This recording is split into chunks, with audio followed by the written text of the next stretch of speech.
وبيجي واحد بيقول لك تمتاز سوريا بتنوعها العرقي. شايفين هاي المنطقة الصفراء هاي كلها؟ تعالوا لأحكي لكم عنها. المنطقة الصفراء من تحت جنوب سوريا محل ما مسيطرة عصابات الهجري، وفوق محل ما مسيطرة قسد. شو بتفهموا من هالموضوع؟ تعالوا لأقولكم.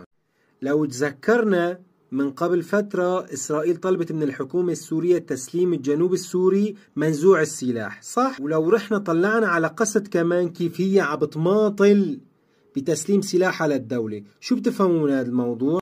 بنفهم شغلة وحدة، هو إنه قسد والهجري عملاء لإسرائيل. والدليل هي بكل مظاهرة وبكل حدث بيصير بيطلعوا الأكراد بيرفعوا علم كردستان بجانب علم إسرائيل. وهلأ من جديد اكتشفنا انه غالبية الدروز هم عملاء لإسرائيل إلا من رحم ربي.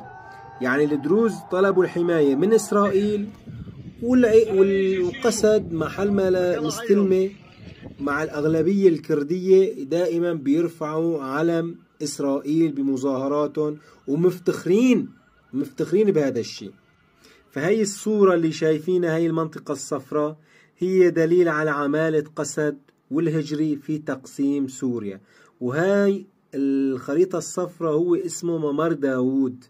يعني إسرائيل عم بتحاول تحقق أحلامها عن طريق هدول الشرذمة الغير وطنيين، العملاء الصهاينة التابعين لإسرائيل، عم بتحاول تحقق أحلامها عن طريقهم.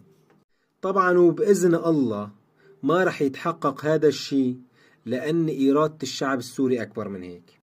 يا أخي نحن بدنا نتنازل عن هالامتيازية ونتبرع لكم إياها تبرع لوجه الله تعالى. تعالوا شيلوا الأقليات، قش لفة، نحن ما عاد بدنا أقليات ولا عاد بدنا تنوع عرقي في سوريا، خلاص ما بدنا إياهم يا أخي. جماعة طلعوا أغلبيتهم، مو أغلبيتهم، 3/4 عملاء صهاينة، كل فترة وفترة بيرفعوا علم إسرائيل في قضاياهم.